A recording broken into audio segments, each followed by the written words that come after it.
think. Oh, gotta move that. I think that's it. I think. I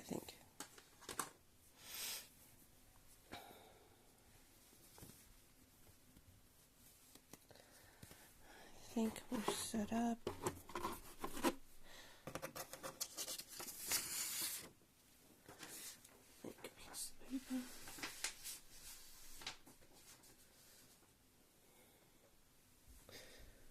Now we just gotta wait.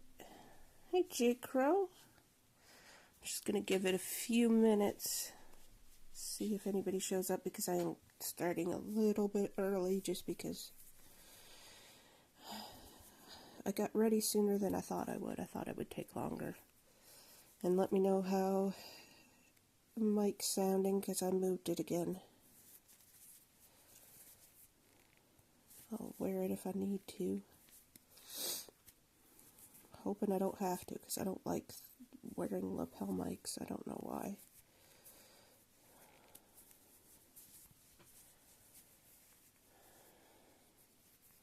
Alrighty, thank you. For some reason it's not showing the battery power. It's showing something else, so I don't know.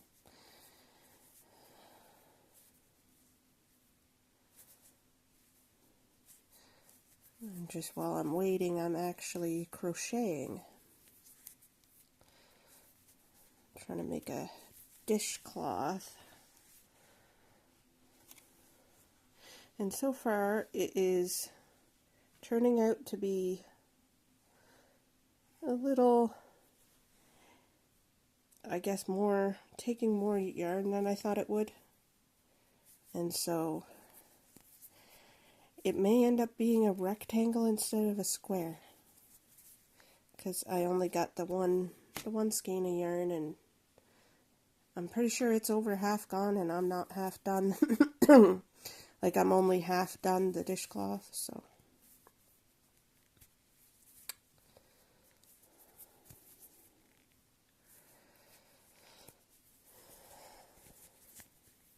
I'll give it a little longer and see if anybody shows. Do I crochet a lot? I haven't crocheted in years, actually. I used to, and I hadn't done it in quite a while. And my mom had bought some dishcloths or got them for Christmas or something, and they just got a hole in them quite rapidly. They weren't the best quality. They were not homemade. And I thought, you know what, I'm going to give it a try. I'm going to see if I can do one better. And so we were out shopping last week, and I saw some cheap crochet hooks and some cute little yarn, and I said, okay, I'm going to do that. I almost picked up a few other things too, but I went, nope, I got too many projects going. I can't do them all at the same time, so we're going to stick to just the drawing and the crochet for now, and see how I do with that.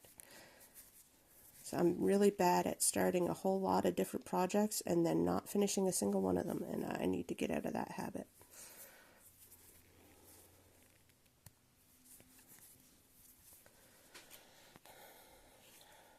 You want to see how I'm doing this? Probably all wrong, because I'm bad at following directions.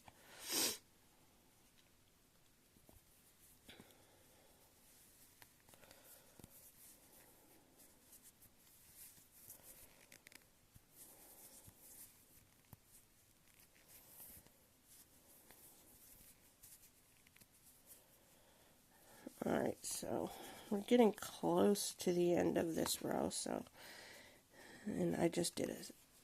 Okay, so for this stitch here, wrap, and then we go through, so you see the little two part here.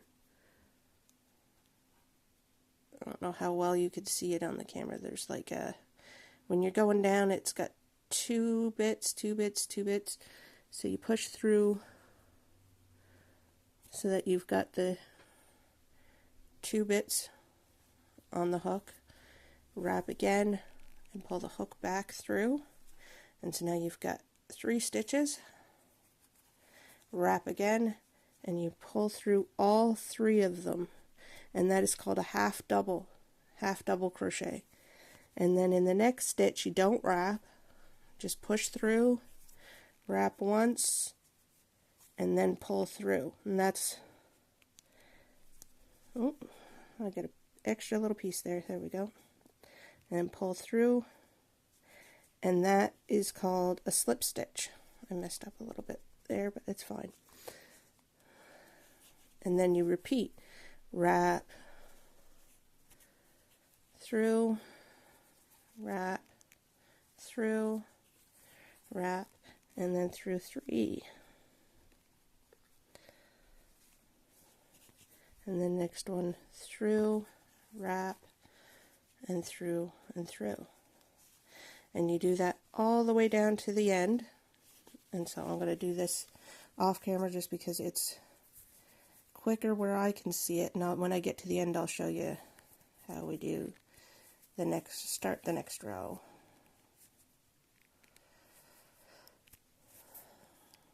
So how is everybody's day today?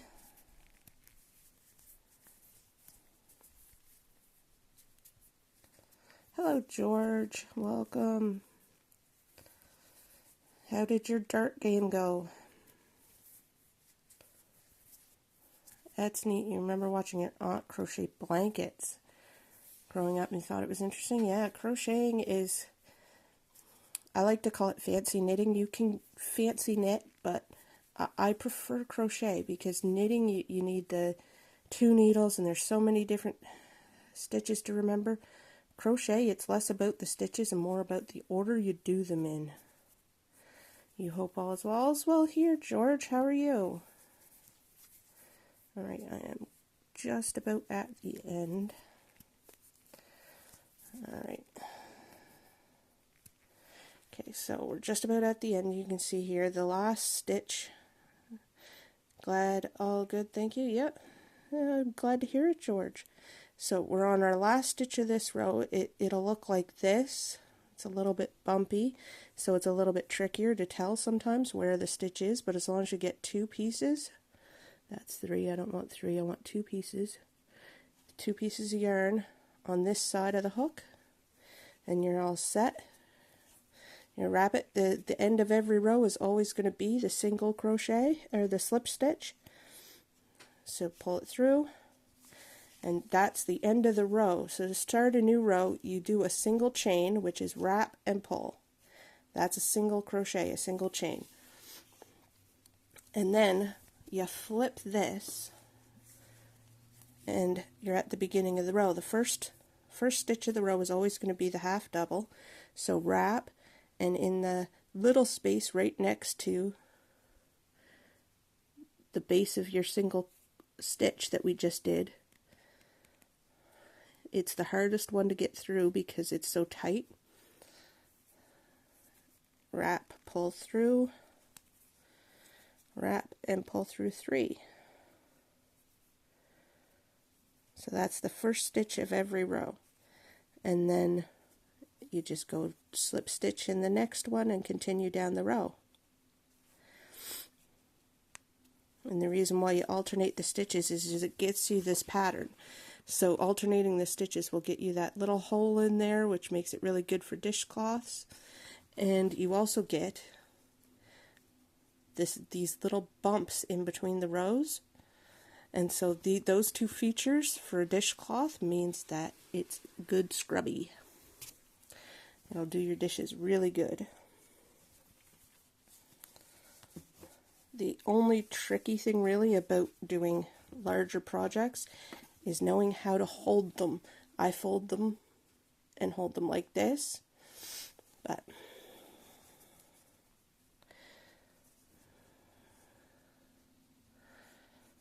I can't tell the time anymore.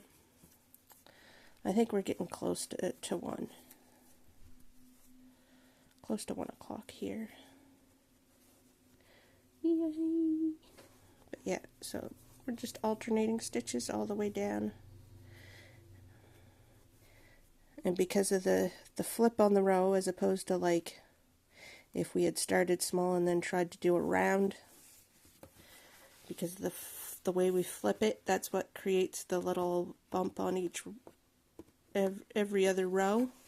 So you can tell the difference. Like this side, the bump is a half row from the edge, but on the other side, the bump is a full row, or, well, two. So two rows. This side's one row. And so you have alternating bumps from one side to the other. 15 minutes till 1. Yeah, that sounds about right. 15 minutes. Yeah, I've been going about 10, so yeah.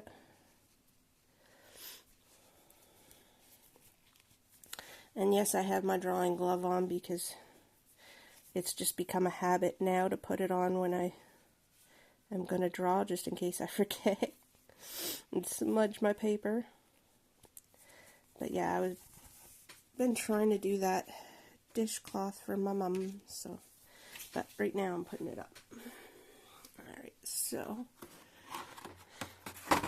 these, if you are in the States, or I know you don't have Dollarama, you have Dollar Tree, but I got these at Dollarama, and so I'm not sure the quality they are, but so today I'm just going to try them out, and then later tonight I will have a shower and try to wash them off, and then tomorrow I will let you see how it turned out, like how washable they actually are, because that is a feature too, not just how well I'm testing how well it goes onto the skin, like color wise, how well it looks. I'm going to evaluate how quickly it dries, whether it smudges or bleeds, and also how well it actually washes off.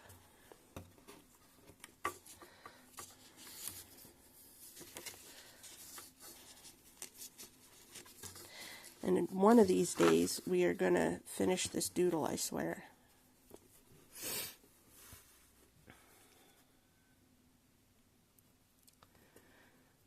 I keep feeling like I've got the mic too close to me, like, because when I go to lean in to see the paper, I feel like I'm yelling at you. Here, hold on, I'll move it.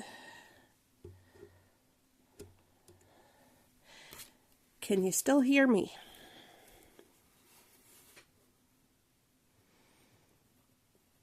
If you can still hear me, let me know, because I moved the mic and I want to make sure that it is working well. Yeah, you can hear me good.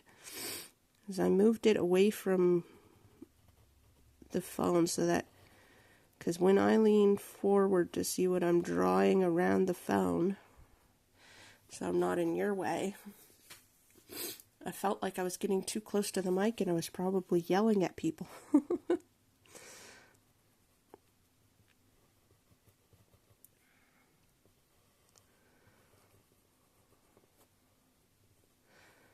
But no, someday we will have to just call this finished, or we'll fill the paper, but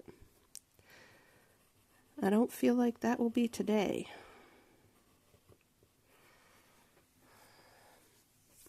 I don't have any new drawings from the weekend, because I spent the weekend playing. Well, I went for a walk and did some crochet, and I played a little Crimson Desert, and then I played some Minecraft, and I talked to some friends. I got in touch with a friend who I hadn't talked to in a while, which was nice.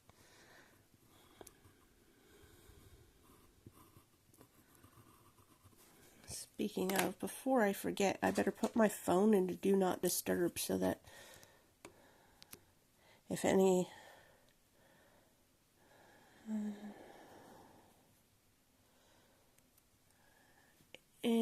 notifications or phone calls come through, you ain't gonna hear that.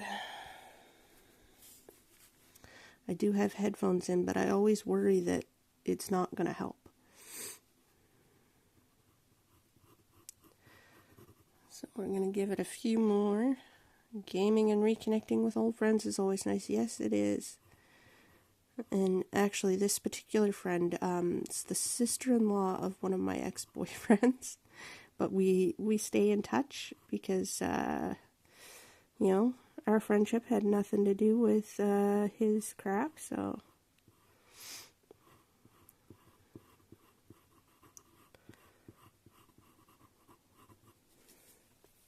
I think that line is going to frustrate me, but it's fine. It'll all come out in the wash, as they say. When I go and I'll just make it even all the way across, and when it comes time to go over it with the technical pen, well, that's when it'll look normal again. Or maybe that one particular line will look nice the way it is. We'll see.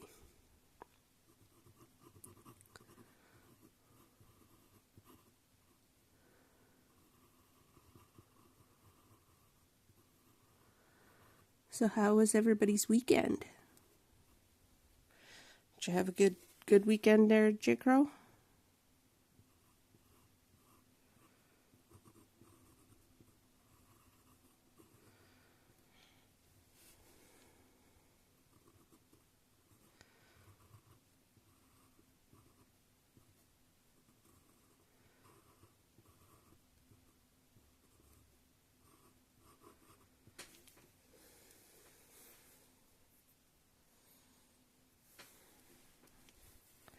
Just gonna check every once in a while, make sure I'm not going out of frame.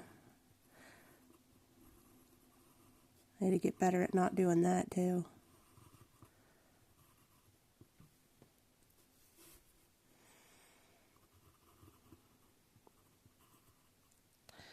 Good, didn't do much. Introvert. Yeah, I feel that. I am as well. And it's one of the reasons why I can't really play Dungeons and Dragons around me, is because I don't really know people. Not a lot of people anyway. And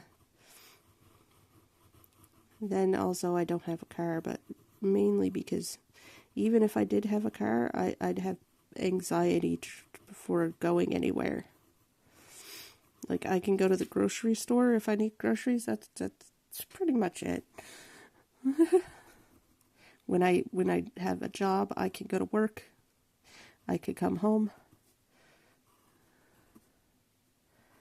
Anything else is, I feel, asking too much of my brain.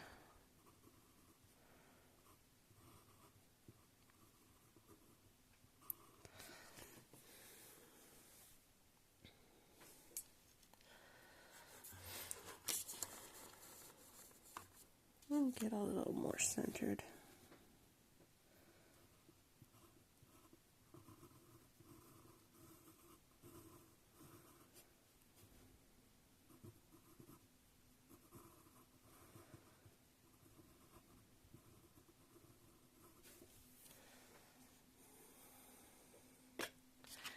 Okay, I'm getting annoyed with this doodle for right now. It's got to be close to 1, and I did post the thing, so you got anxiety, but you can handle work and go into the store. Yeah, it's mostly when there's too many people it gets real bad. Yeah, when the stores are crowded, it's like, oh, I hate holiday shopping. I do my Christmas shopping throughout the year so that come Christmas time I don't have to be in stores. It's just, okay, so we have gray, blue, green, purple, and pink, and this I think is supposed to be yellow, but it looks orange to me. No, it's orange, because there's some here on her arm. And they're glitter. Joy. Alright, so I'm going to open it up. Hard to do on camera, so bear with me.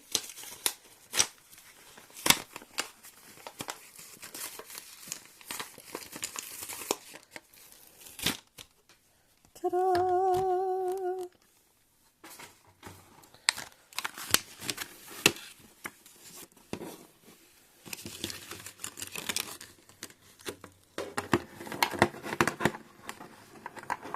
Loud bit of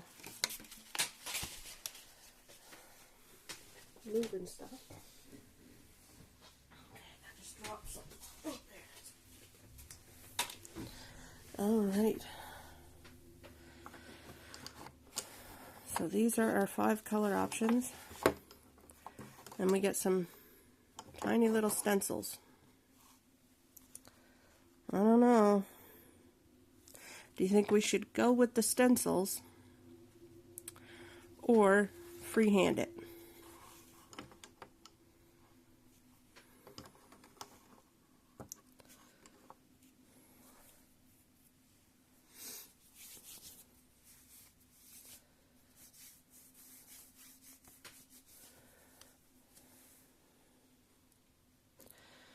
I'm kind of interested in those rose shapes. I don't know if I can do that freehand. Try one first, then freehand, see which is better. Okay, what one do you think? There's this one with the roses. There's the butterfly. There's this heart and the swoopies. Moon and stars seems a little more complex. And this one here, and heart and different swoopies.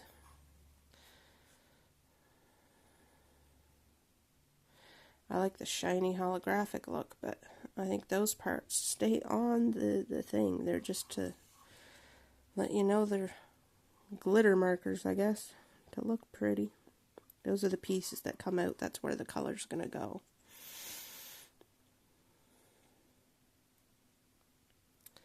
With the rose, yeah, okay. Get the edge here. Ooh, yes.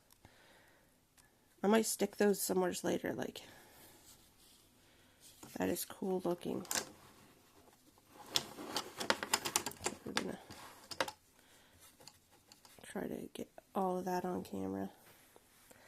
Okay, now I gotta figure out where on my arm I'm gonna put this. I think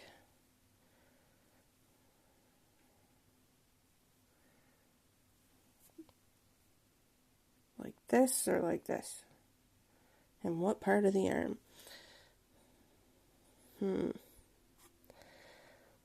I'm thinking inside. Like this, or should it be right across the wrist like that?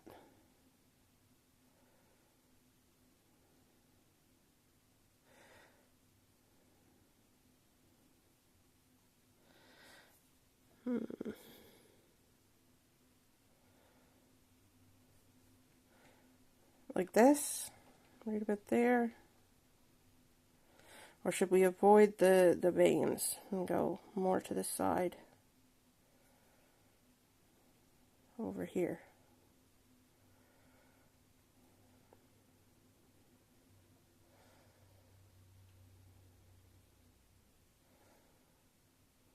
I think right here might be good.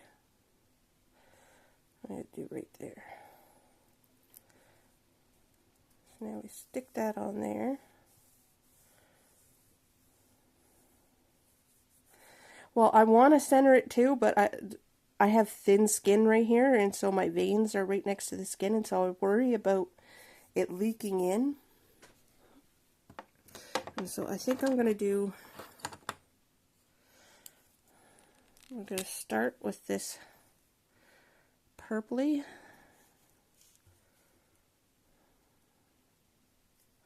Ooh, it is dark. I loves it.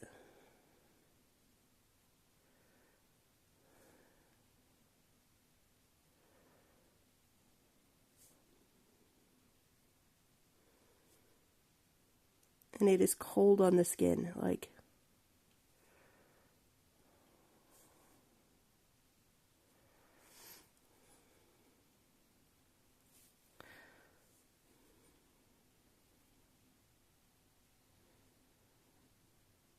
Look at me being creative and shit. Look at me making a mess and shit. I got a purple dot somewhere where I didn't want purple. Oh well.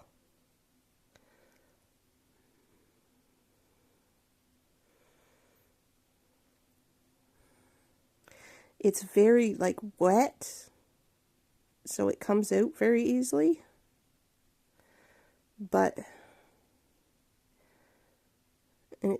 it does have, like, I don't know if you can tell, but right in there, it is bleeding just slightly.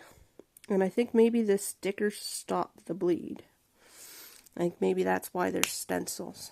Not just because they're meant for kids.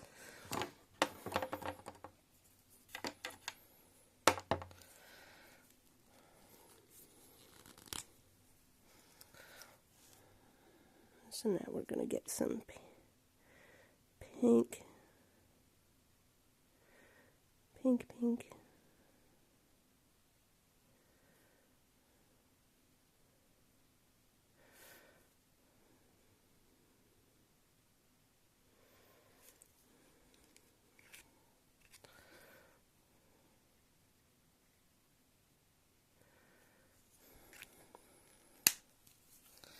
And then we're going to put a little blue in it.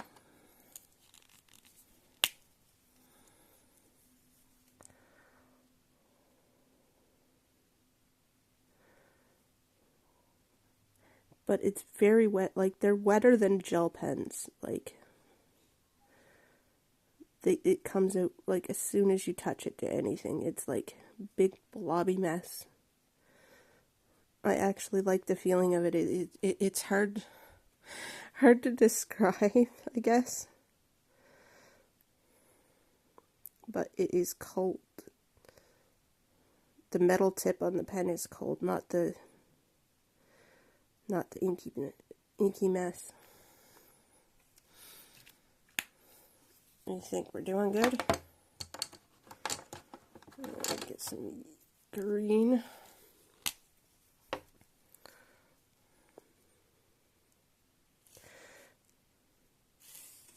I have to keep checking the camera and make sure you could see what I'm doing before I move my head to see what I'm doing. Before I can see what I'm doing.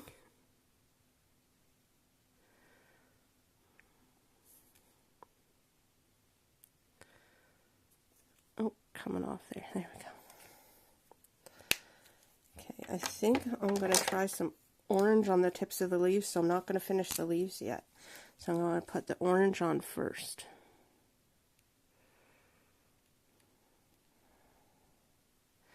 You'll let me know if you can't see. Good job. I appreciate it, J. Crow.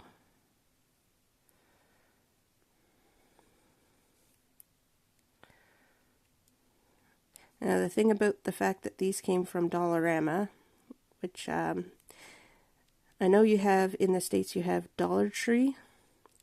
I don't know if there's a similar store in other countries, but so because I got them at Dollarama, they don't come with instructions. It's just, here are some markers. This is what they're supposed to be for. Use them.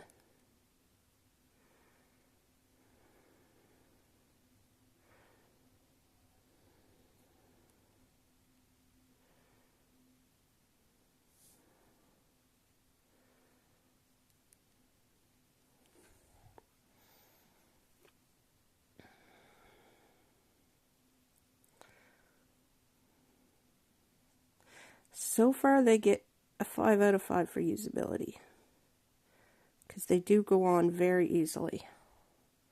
Dollar General mostly. Dollar Tree's kind of dying out where you live. Oh, okay. Yeah, well, Dollarama is gone massive here. It used to be a lot smaller, but it used to also be everything was $1 or less. You know, 3 for $1, 4 for $1. Now, the fact they call themselves Dollarama just feels like it's cheating to me, because there are things in there that are $5.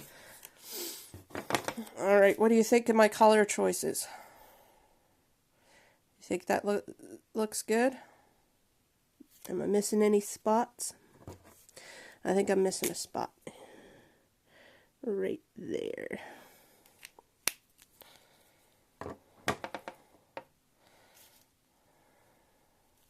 They look good together. And now we're going to see. I'm going to get some Kleenex and I will be right back.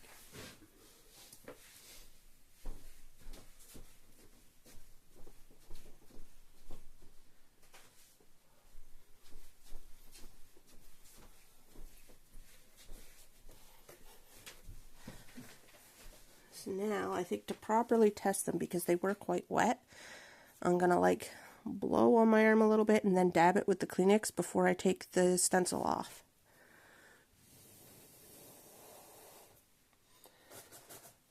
Alright, Kleenex.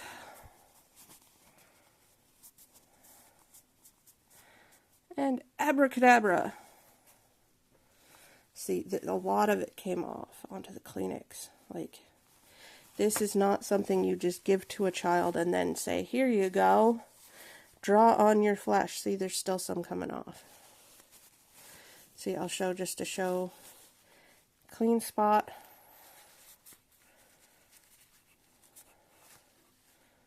Still coming off.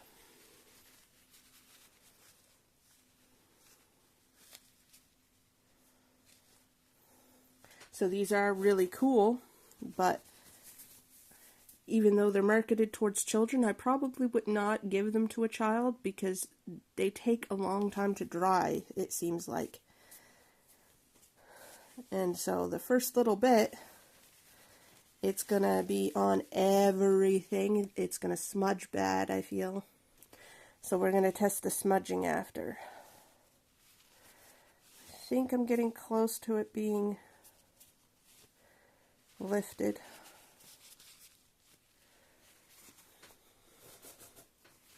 I'm on my third Kleenex. Okay, yeah, barely anything that time. Alright. I'm going to take my drawing glove off so I don't mess it up. Alright, so I had to smush it a few times, but you can see there is still glitter. So we're going to peel the sticker off. Yeah, it ran under the sticker. Like, that stencil was not of any use at all to anyone.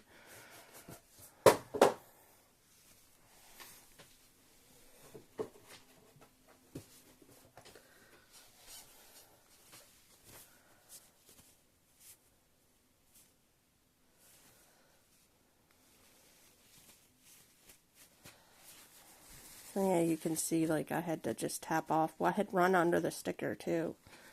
And so it ran underneath the sticker that was stuck to my skin. And you can see, like, there's the bottom of the sticker. It's got the ink all over it. And so now we're going to test the smudgeability. Stencil's a gimmick, probably. Yeah, see, it's...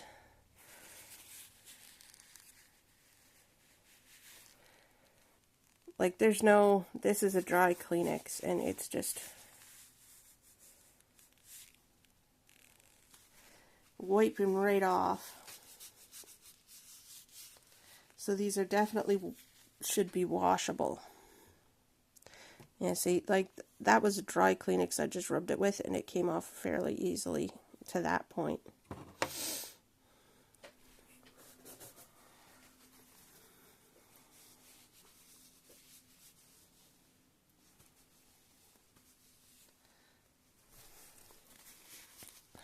Out of curiosity, I'm going to grab some hand sanitizer or something and see how easily it actually comes off. Because that seems like disappointing.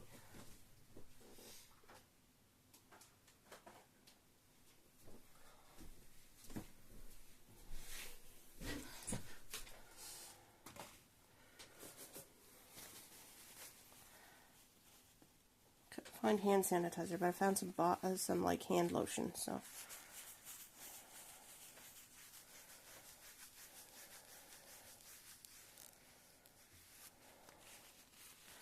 The blue came off really, really a lot, and so did the green. The pink kind of not so much as the rest. The pink's sort of staying. But yeah, I feel like that's going to come off in the shower, and it won't be there tomorrow. So at least washable, yes. Good for kids that it will wash off easily, but bad for kids in that they are going to be cranky because it does not stay. So just for a quick run. I'm going to do some quick swooshies on the back of the hand.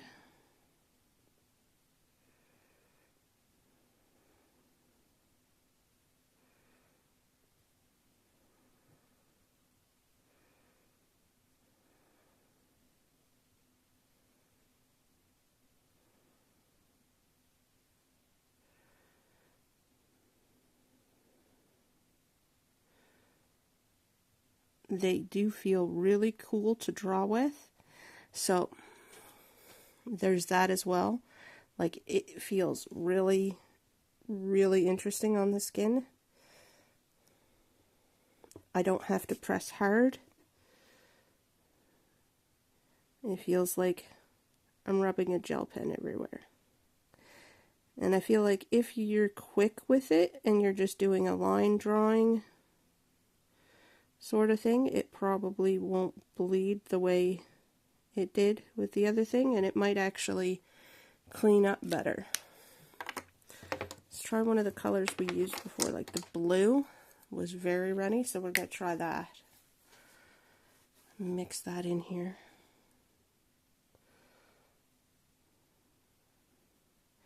Yeah, the blue is a little runnier than the silver.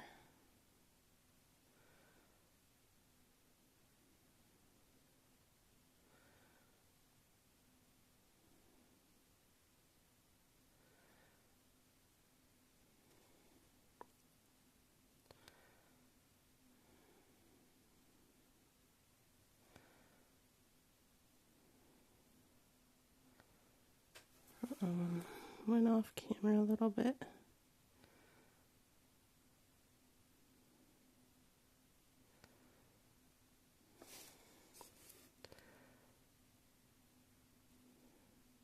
But so far, yeah, doodling is the way to go with these ones.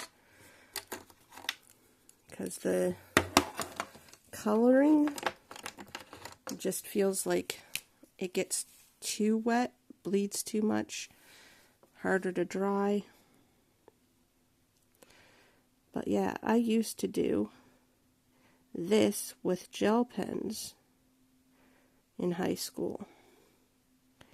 And I would come home with like rings on my fingers tattooed on, and I'd have doodles all up my arm. Well, I came home one day, I had the entire back of my hand just covered, sort of like this, but in colors, like colored in blocks.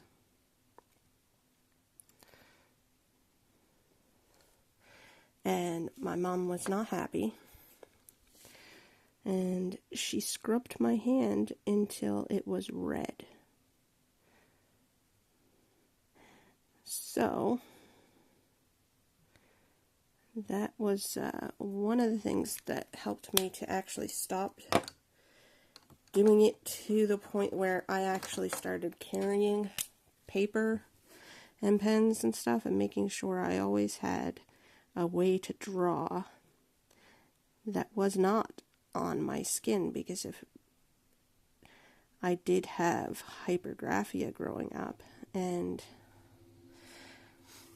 doodled on your work, teacher would get mad sometimes because you'd have a whole border on it. Yeah, I doodled on my work too, but more often I doodled on my own hands, because when I handed my homework in, I wanted to still be able to see the thing that I doodled, I guess. I don't know why. But if I did not have paper handy, it was always it would end up on my skin. And so I started carrying paper around to make sure I always had some paper, because if I didn't, I knew I was going to come home to Mom scrubbing my hand with a brush until it was red and raw.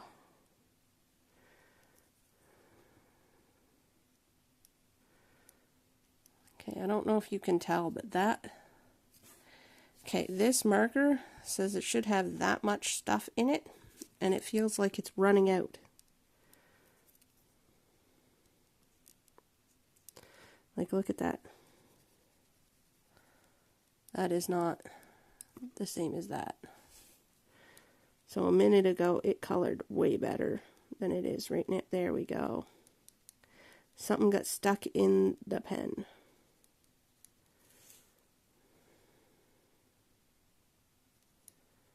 So we're about to get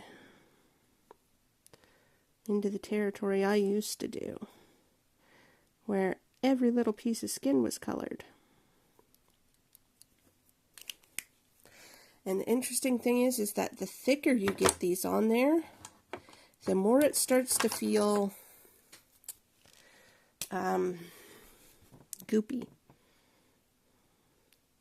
So if you have just a little bit, it feels really cool and interesting. And then you start to do this. When it dries, it feels sticky. When you get a big border like that. A big block like that.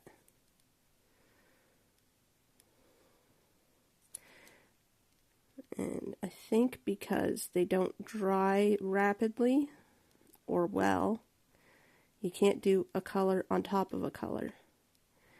So that's disappointing, but at the same time, they do kind of blend. So it's interesting.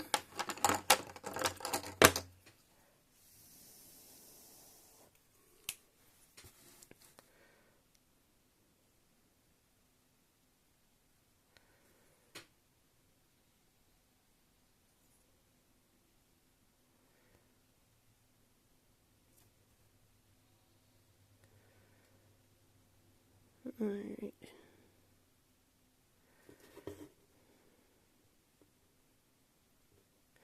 I think so far the silver is my favorite. Because it goes on, seems to go on better, and it looks nicer. But now we're going to see how this does. Okay, now if I move my hand around,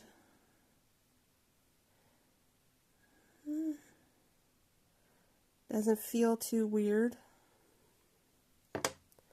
compared to how my hand normally feels. I do have a little pain in my hand from the crocheting and stuff, but right now we're going to see how well it dried.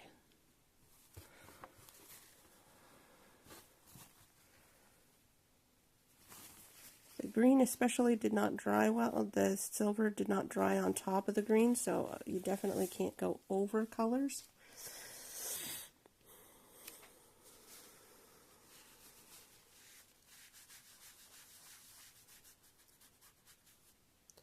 Yeah, just a little rub and the silver's pretty much gone. On top of the, that was on top of the green.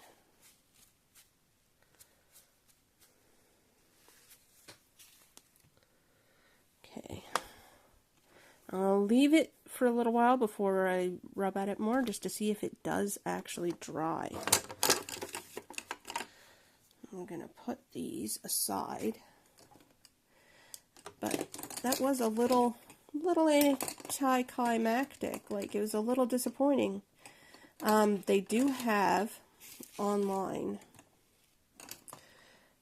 fancy, like, Bic makes tattoo pens. Probably have to let it dry some more before doing another color on top. Yeah, probably. But I'm also thinking, since they're tattoo pens, that they probably aren't meant to go over top of each other. But I'm going to let it dry some, and then I will try to rub at it again and see if it comes off as easily as this wiped. Still, or if it does something different. But I do like these little, these are still stickers that were in behind the stencil. I do believe. Yeah, they're stickers. So I just moved that one by accident. I might stick those somewhere another time, so I'm going to save those as well. But Bic actually makes tattoo markers that are intended for adults. So I might look into getting some of those if people would be interested in seeing that. It was a little bit tricky trying to draw my hand from this angle, but I'm sure we'd figure it out if that's what people want to see. Okay, I get my pencil sharpened, and we're just gonna wait a little bit before I try to, sharpen my pencil not on the table.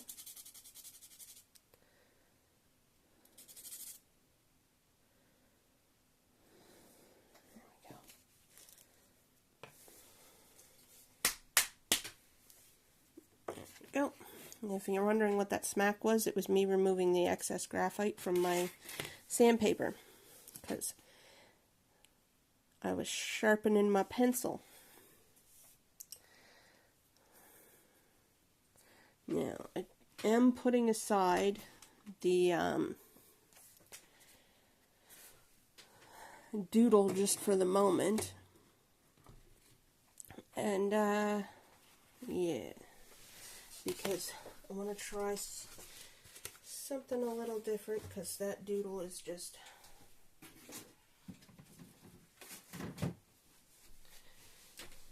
a little frustrating at the time. Down for any kind of art, you can't freehand. So you've been looking at reference pics to try and get better. Yeah, that's what I did. Also, try to break things down into shapes helps as well. Like this is my 2H pencil. Using different pencils works good too. This is my 2H. It's my favorite sketching pencil. Some people will tell you, use this, use that. Pick one you enjoy. I find the 2H, I'm able to go lightly with it. I can still see it without having to press too hard. Some of the higher H's, you got to press hard, and then it doesn't erase properly. Whereas the B's, if you press too hard, even by accident, even just a little hard, they are incredibly hard to erase. Because it's basically like drawing with charcoal. But, yeah, I'm not that great at doing things without reference, depending on what it is. Like, I can do a tree with no leaves on it. That's pretty much it for trees. I mean, I can't do any sort of leafed tree. I can do a spruce at a distance or a pine at a distance, but I can't do the close-up because it's a lot of detail for me and my ADHD, I guess. My fish brain, whatever you want to call it. And I'm not great at people.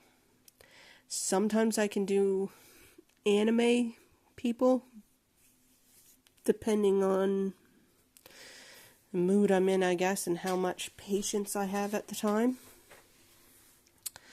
Been using a mechanical pencil.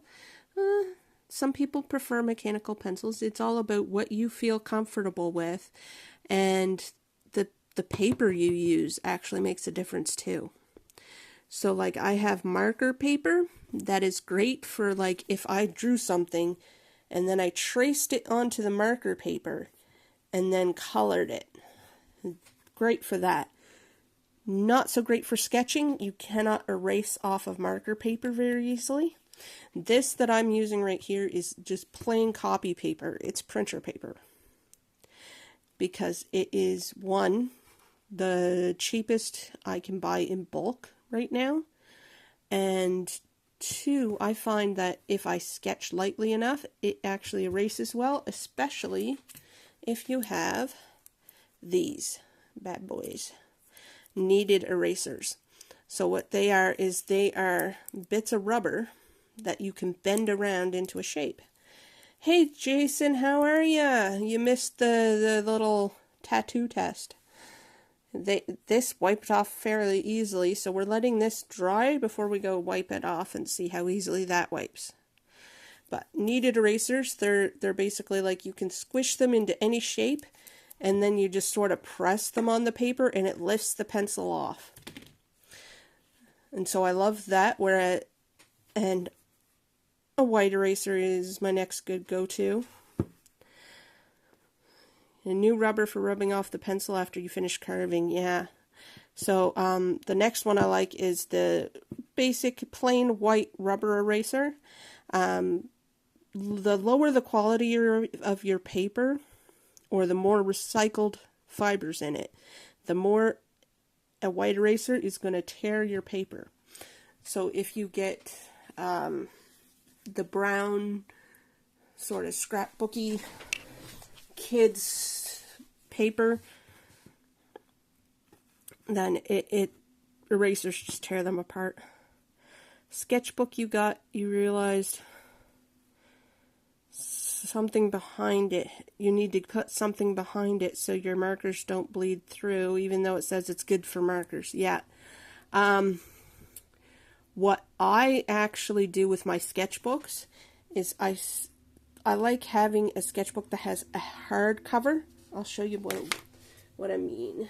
When I bought my marker paper, it came in this, and so it is a hardcover spiral, and I like buying paper like that because then I can either take the paper out and lay it on it, or because it has this in the back, nice hard surface, I can, or even the front, but some of them have it one side only, some of them have it both sides. This one has both sides. I bumped the camera, sorry. But I like the hard covers because the hard cover means I don't need to use this easel. I can sit there with the sketchbook in my lap, and as soon as I finish one page, I take it out of the sketchbook. That way the next one will also bleed through onto the cover of the sketchbook instead of the previous page. And you can get sketchbooks that have detachable pages, but if they don't, then you get yourself a little utility knife. Be very careful with these, and if you are accident prone, have tremors, or anything like that, then I recommend also getting one of these, a metal ruler with a cork back, and you would just press it against the top of your paper and run this along it. And you only got to take it out that tiny little bit and then run it along it. If you are a child, you should not be watching this because I have it set to adults only, but if you are a child, get your parents to do it. But that's what I recommend doing. Otherwise, you can get good heavy-duty paper, like, or any piece of cardboard, box board, cereal boxes. If you have a cereal box, trim down a piece of cereal box to the same size as your paper and slip that into your sketchbook. Brilliant. Because the one side is going to be completely solid brown. You're not going to have any issues with it leaking through the box board to the next page. And because it is a solid color on the one side, you're not going to accidentally be drawing the image below it. And my bot's working. Just got two link bots banned. Nice. So yeah, that's what I'd do there, J. Crow, if you're having issues with, because some, especially the cheaper papers, I find they'll tell you they'll do something like my marker paper. It's supposed to be brilliant for markers, non-bleed and all that. And then I've been using it completely just for testing colors. Because, like here you can see these are markers that I tested. And up here, to see what colors I had. And some of them were Sharpies and some of them were, like this brown one is not a Sharpie. Because I don't have a brown Sharpie. And then when I flip it over, I don't know if you can tell, that was just a quick sketch and it was already starting to go through. So when I did one before and I tried to draw on it, on this marker paper with markers, it actually bled through and I was not impressed. But that particular thing of paper was like, I think $5 or something on Amazon, so I wasn't too worried about it, and I do use it, as I said, for testing markers, and it makes a good, like, bleed protection, so. And then, of course, there's things like my easel that I've had, and you can tell when I color things, it does go through onto the easel, but this particular style of easel you can get, I think, for $20 or $30 at Walmart, and it is solid wood and adjustable. So right now I have it sort of like, this is straight up. I have it at the highest angle it'll go. It's also comfortable to lay in my lap and color that way, so I like it. Makes a nice little lap desk, and then I've got this, you can't see it, let me see, this nice little lip at the bottom, so that way I can lay my pencils down and they don't go away anywhere on me. So yeah. Alright, so I think I want to draw one thing before we go, but I don't know what I want to draw today. I was just thinking I was going to try drawing something. So how about you, one of you, pick something simple I can draw that I can break down by shape and show you sort of the style that I try when I'm trying to learn how to draw something. Before we go trying to check on this tattoo ink again. Because I feel like I've been talking forever.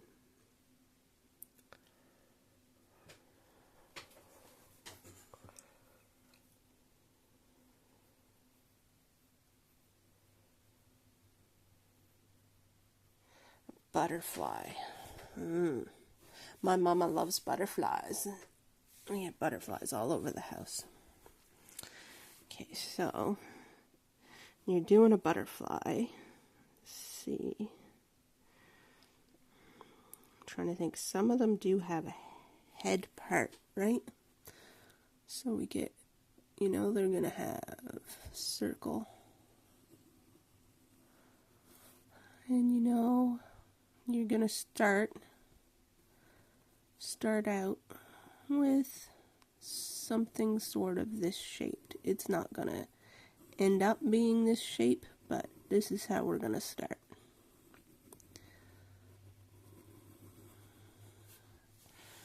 So we sort of start with that. And then what you want to do is you want to figure out how long you want the wings to be. I think with my body size, we're going to start it right about, well, actually, we better not start with the wings, we'll start with the body. So the thorax is about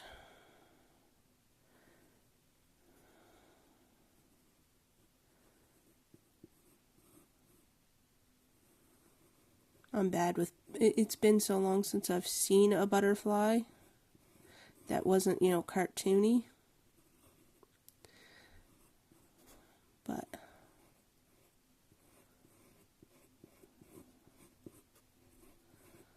I feel like this is probably a dragonfly and not a butterfly body, but we're going with this.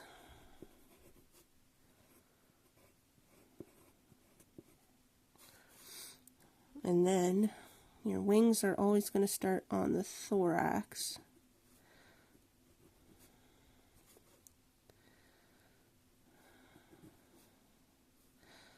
So I feel like it has legs. No, geez, I made too many blocks. There. This is going to be his head now. So you start your wings on the body, end your wings on the body, and your top wings take up twice as much at least as the bottom wings. So these are your markers for your wings.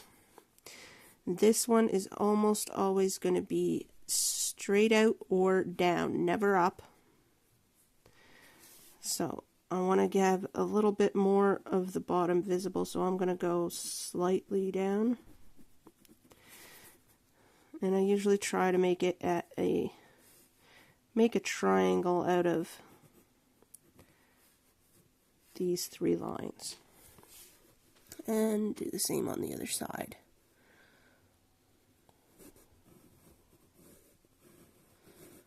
See, just about everything can be broken down into a shape. And now we want to come up. Your top wing's going to come up at least the same angle, usually more. And you want it to be not quite to the same edge. So you see like if I were to come straight up here, leave that little gap. Straight up here, leave that little gap. Now the end of your wings is always going to be like, draw a circle here, just to get this shape. Draw a circle here.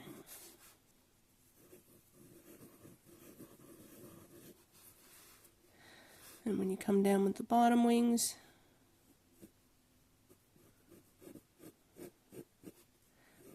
it's going to be another circle right there.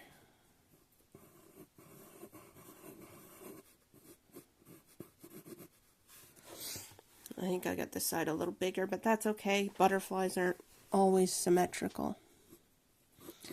And then you can sort of join these together for now. And this is going to be our rough shape.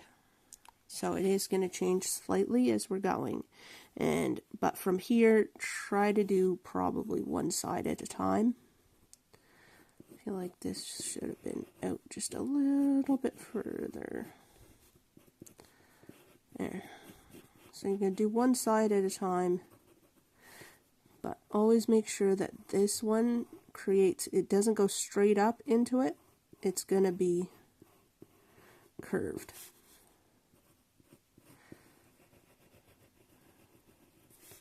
And when I say one side at a time, I mean do one side, one spot, then go to the other side. Because we want them to look as fairly even as we can. Similar, anyway. And if you take and do just one side completely and then try to do the other, you're going to lose track of what you did to get yourself there. Okay, I think the other one's angled slightly more.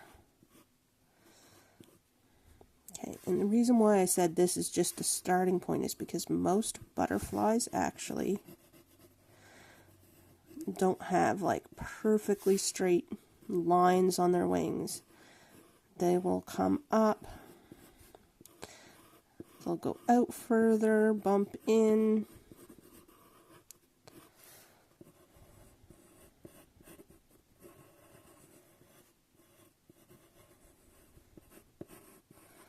and we're going to bump this one out a little bit, right at the bottom.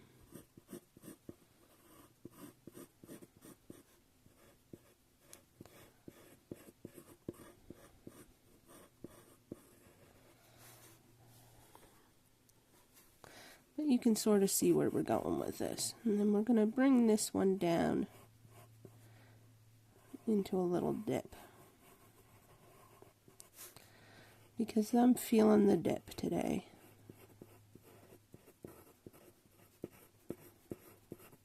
And your two sides don't have to be perfectly mirrored to each other. Nothing in nature is actually perfectly symmetrical. But just so that we know where we are, we want to try to do it this way, because if you do one side completely and then the other, it just ends up looking very strange, very odd.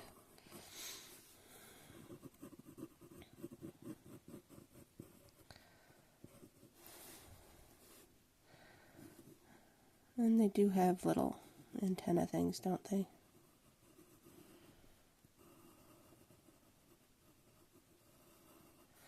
And again, they don't have to be perfectly even. Now, this one particularly, because of the angle I drew it at, the legs are underneath of it, so I don't have to give it legs.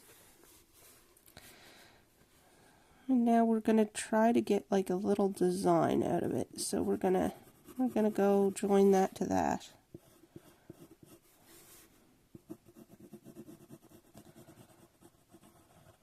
And loop it around into like that.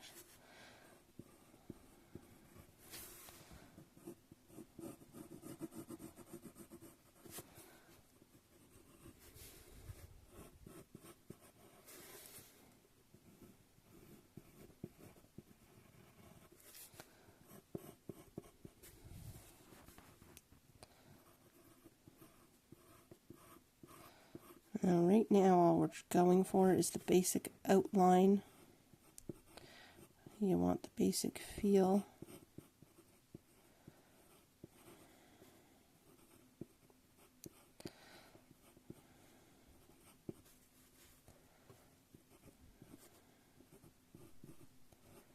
I'm not going to completely cut that part of the body, but I do want it to be a little bit of a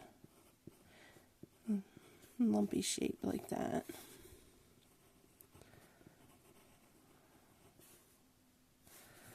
And now down bottom, this is not the top of the bottom wing, so we want to pull it from here, make that width already appear.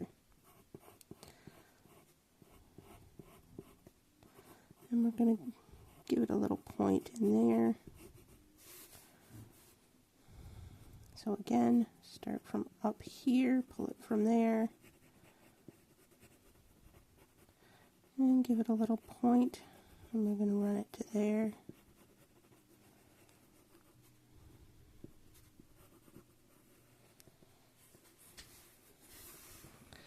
And I think what I'm going to do is put a couple little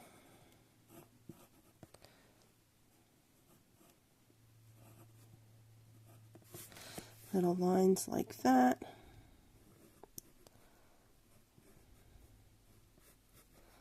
So that we can tell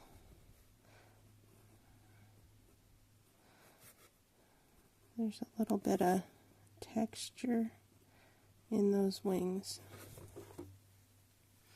Okay, so now for the next step, before I get the extra little details in, we're going to, it's got to be challenging drawing without moving the paper. When you draw, you're constantly spinning it.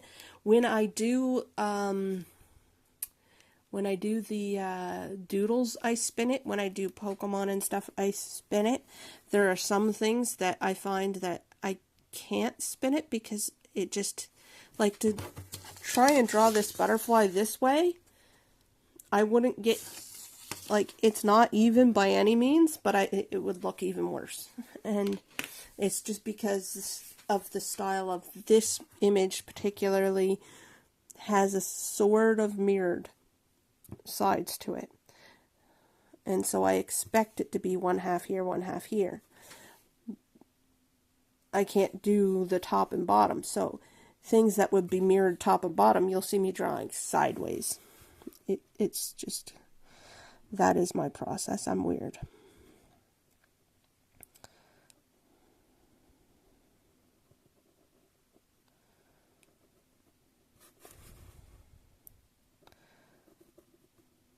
Okay.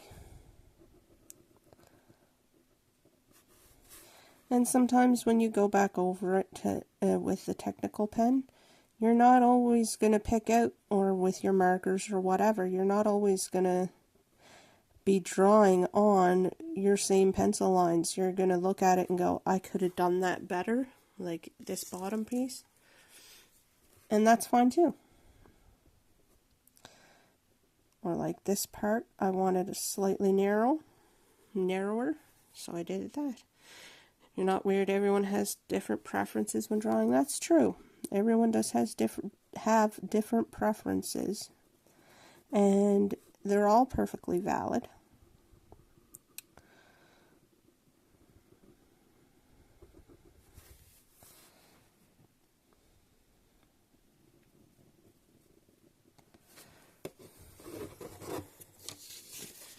See, when drawing it, I had to have it that way, but when inking it, I have to turn it, because if I don't, then I don't see where my pen is, and I won't exactly get it where I want it to be.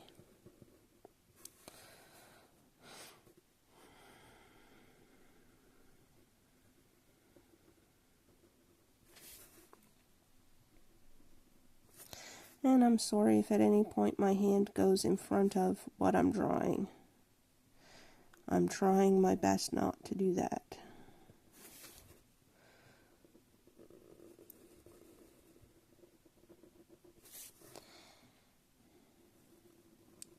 I'm only inking in the lines we want kept. There are going to be lines that we don't want. For example, those circle shapes that we started with.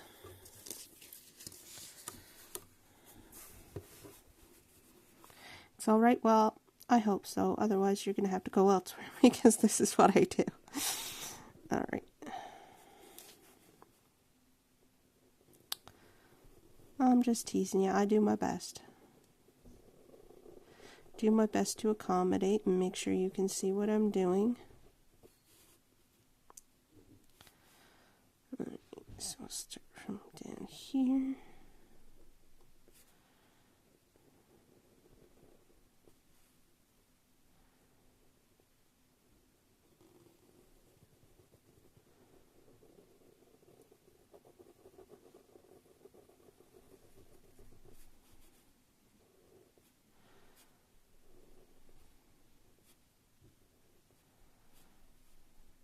And I did do the lines different on each side, just on purpose to give it a little more sense of the asymmetry, because they do look symmetrical, and there are people who will say butterflies are perfectly symmetrical. Thought you'd stop by, so can't stay long since you're at work, but thought you'd say hi. Well, thank you. Yes, Ozzy, hi. Thank you. We're probably not going to be going much longer anyway. I'm just trying to finish this up, and then we're going to see if this is dry enough to test the smudgeability. Okay, and I'm going to shake the camera a whole lot while I'm doing this, and I apologize for that. It's only because the only logical place to hook it was to the easel, and the easel shakes when I erase things.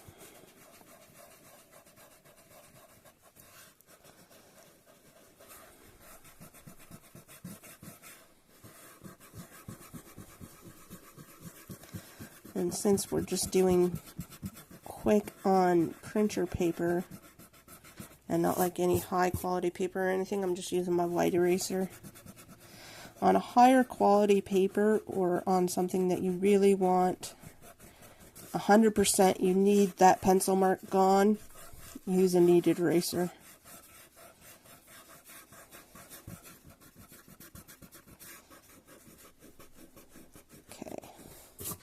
So that is our basic outline for our butterfly.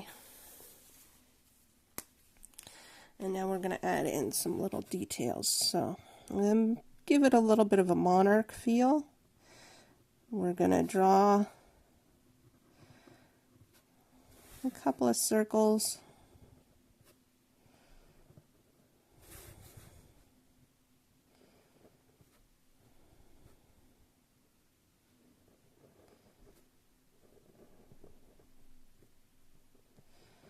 And it's okay if they don't touch the edge, they don't have to.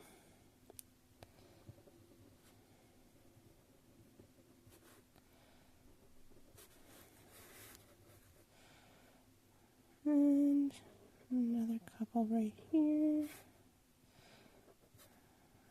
Put 3 little ones in there.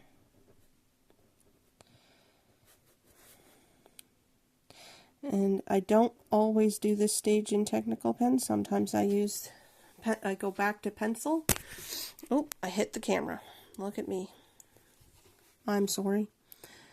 I don't always use Technical Pen. A lot of the time I will go back to pencil, but today I feel like this is good enough that I can do it with Technical Pen and it's still going to turn out good. Okay. And to give it that monarchy feel, we're going to go through the outer edge with the Technical Pen.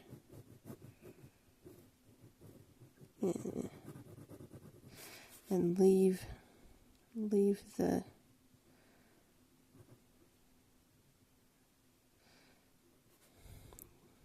circles as intact as we possibly can.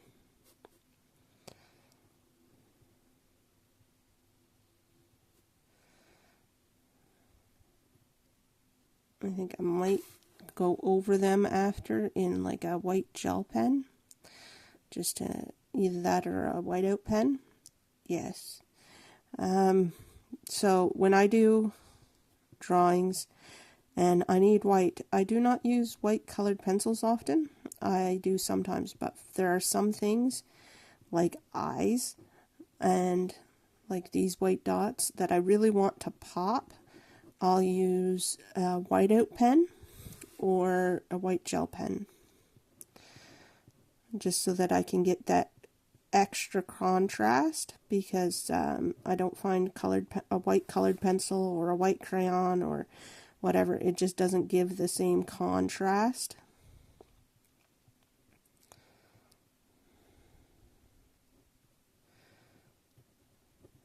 So we're going through just with this quick, and then we will add a little more design to the inside of the wings.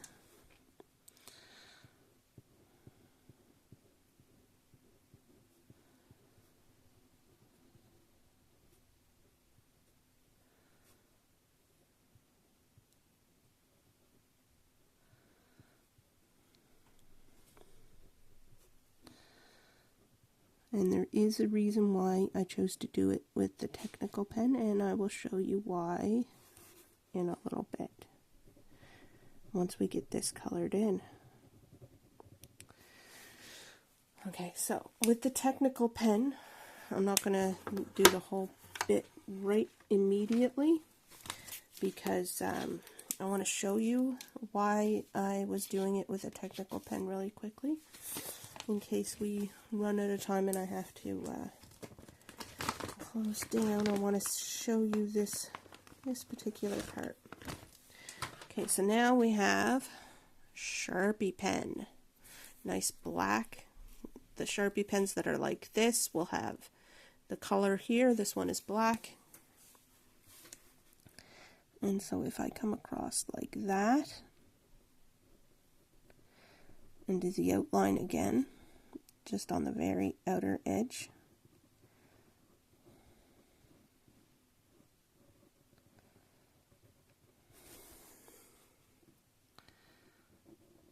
I don't know if you can particularly see.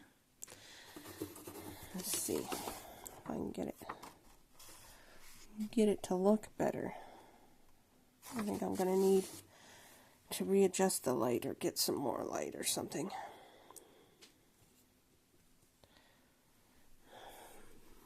I don't think you can see it all that well, but there is a difference between a Sharpie pen and a Technical Pen. And so when I go around the very outside edge with the Sharpie pen, it creates a very subtle difference right in here, in between, so you can see the line. I feel like I gotta go get a flashlight or something to show you this. Let's see if this one will work.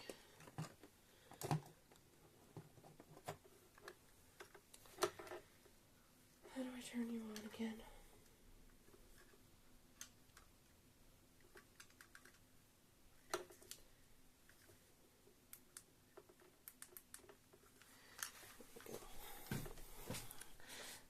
see if you can see the difference now.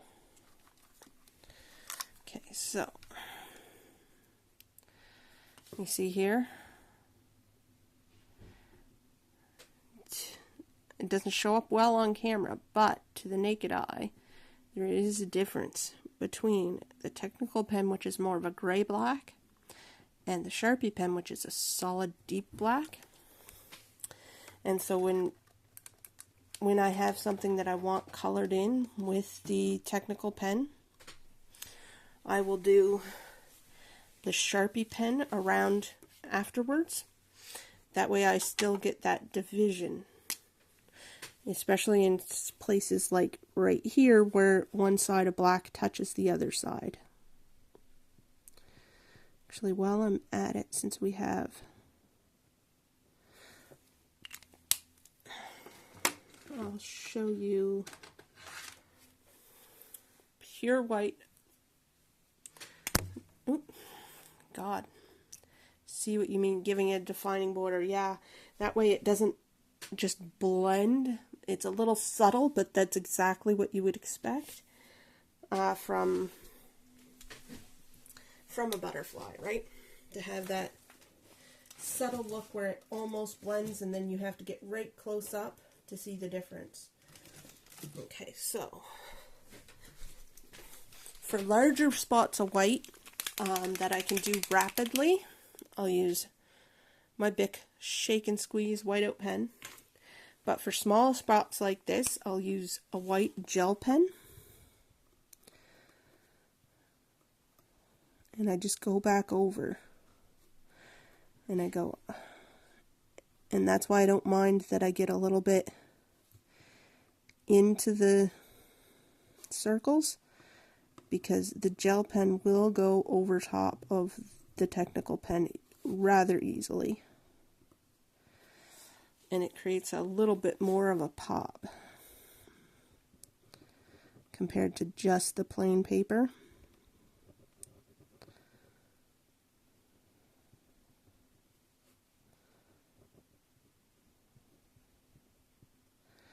And you do have to get it just a little bit thicker in the areas where the Technical pen was. But I do like the pop that it creates, and so we do that. So there's that stage of it. And then what I would do is when I get to the body, I don't do it in a full Technical pen always. Sometimes I'll do it just with the Technical pen. For this one I probably would, but sometimes, actually no, with this one I'm not going to. I'm going to do this part in the body, because I'm feeling like I might do the wings with colored pencils instead of markers. When I get to the body, I will do it also in a colored pencil, but I'm going to do it in like with a metallic sheen. So what that does is it will make it stand out a little bit more than just this solid flat black that is the decoration around the wings. And if you ever find you have, like, I know you draw with markers, I believe. If you find you have problems with them bleeding together, and what I mean by that is you get like that first stuff that we were talking about before, Sharpie markers, ultra fine point Sharpie markers, I don't have that problem. They don't bleed that same way. They will look like it at first, but as they dry, it goes one solid color. And I love it. Alright, so we're gonna go back to our pencil, and we're gonna, what did I do with it? There it is. I'm gonna put some design into this here. And what we want to do is we're going to create some shapes. So from here, I'm going to go this direction, and then from here we'll go this direction, and then from here we'll do this direction, and then like that, and like that. And then what you do is you round them out a little bit.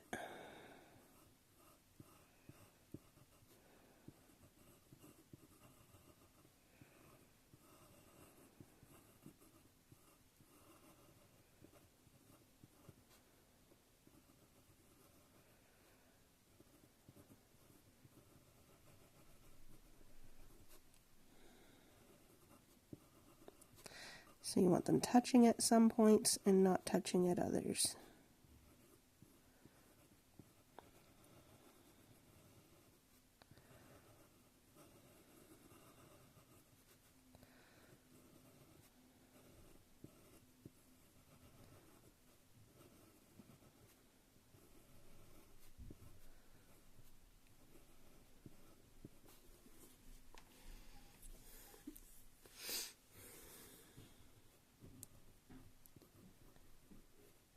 And so when you got that like that,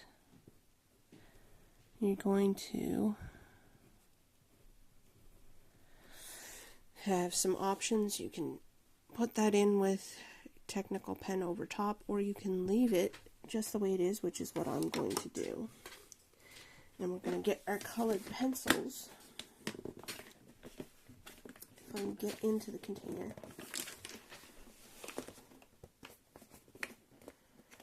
Because it likes being mean to me.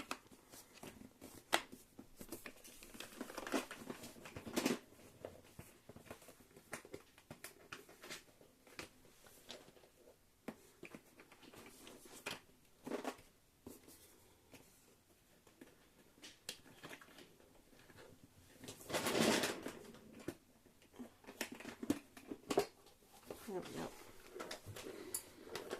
Rude one. So, I don't know if you can see it. I got a whole tub full of colored pencils. And we're going to pick a couple colors. Just off the top. I grabbed, let's see, what did I grab?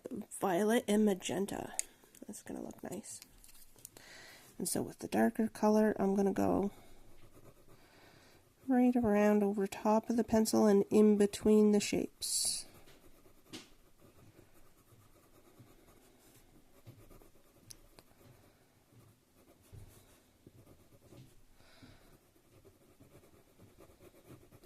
And as my art teacher says in high school, there's no such thing as a mistake. Just happy little accidents. Well, the second half is Bob Ross, but my art teacher in high school did say there's no such thing as mistakes when it comes to art. If it happens, it was meant to be, and that's part of your art now. So there was a shape here, and now there's not.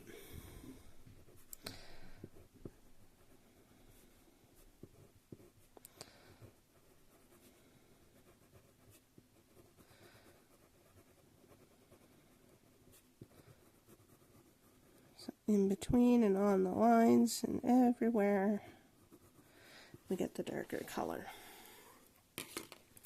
And then we're going to come in with the lighter color and we're going to go the entire thing, even over top the dark.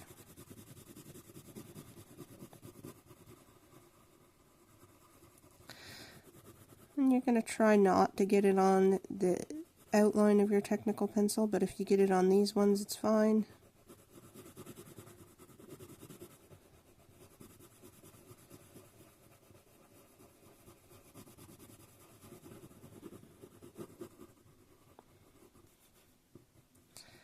And you want to go over second time a little harder press in the corners,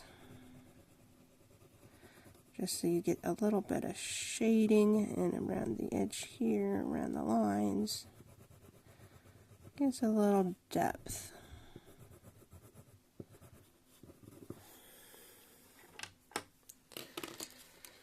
And then we'll go back to our colored pencil bin.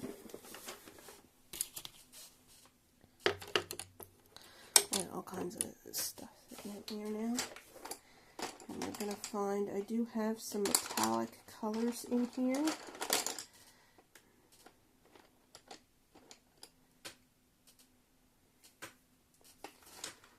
Okay, so now I'm going to show you the body.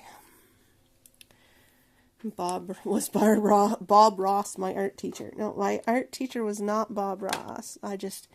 She would always say there's no such thing as a mistake. I don't know if she was a brilliant art teacher. She loved Bob Ross too, but the second half I always add to it. She actually only ever said there's no such thing as a mistake in art. If it happens, that's part of your art now. So for the first several classes of art class, we weren't allowed to use erasers. Because she wanted to teach us how to accept our mistakes. And actually, she was an awesome art teacher because she took us on field trips. We went to see, I don't know if you know who she is, Holly Carr. And she's a local artist, well, local-ish, in that she's in the same province. She does art on silk. And she was actually, I think, related to Emily Carr, who was an artist from Peggy's Cove. And her house that she grew up in, Emily Carr, is actually in a museum now. They took the whole house apart, piece by piece, and moved it into a museum and put it back together. Her whole house. It was that small. So for the body, we have dark gray violet and a metallic silver. And so if you look at this particular brand of colored pencils, actually has markings on them to keep them straight. And so I'll show you what I mean. So they're based on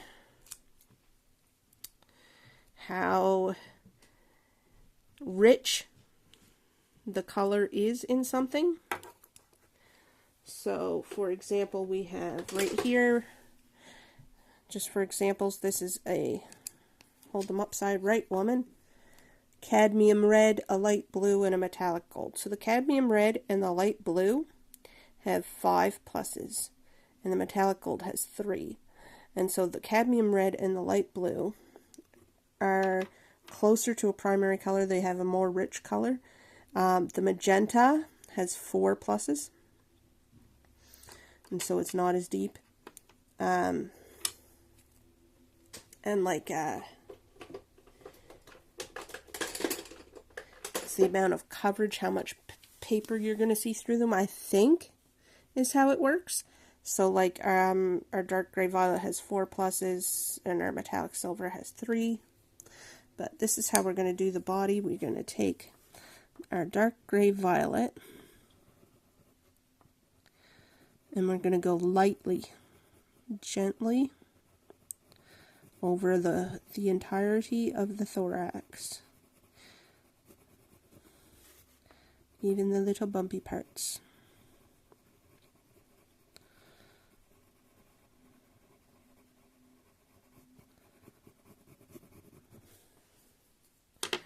And then we're going to take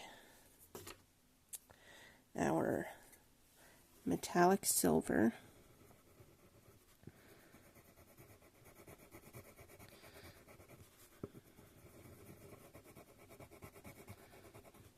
and you probably can't see the fact that it's making a difference just yet, but trust me when I say it is, and it will.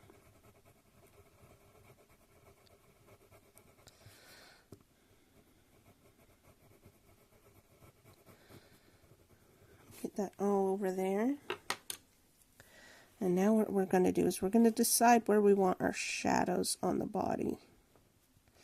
And I'm thinking this side.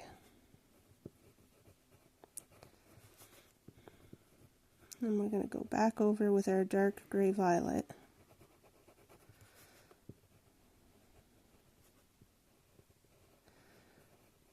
Over top of the silver.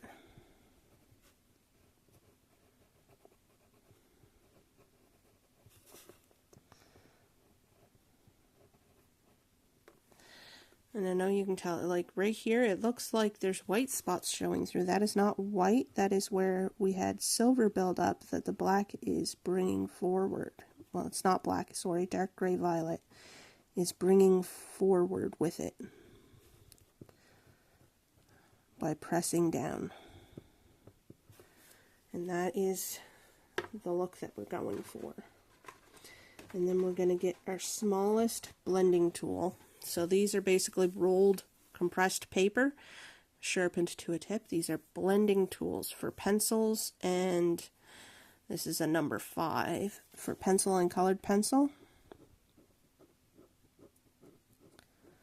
And we're just going to go around. It's not going to look like it's making that much of a difference, but it does soften out that shadow.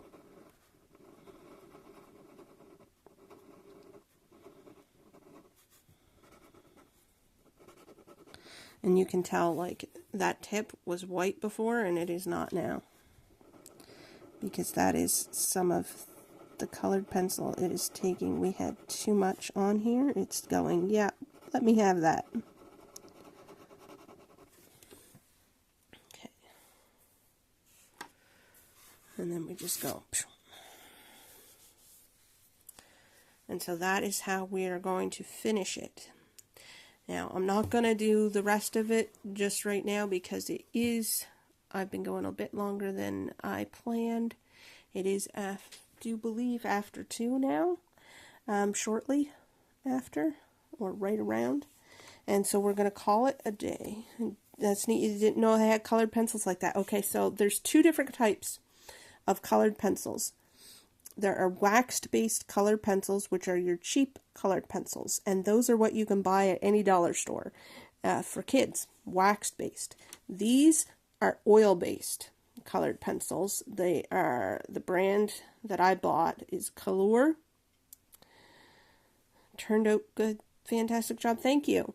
So this brand I bought is Color. These are oil-based colored pencils, and so the oil-based means that they're easier to blend.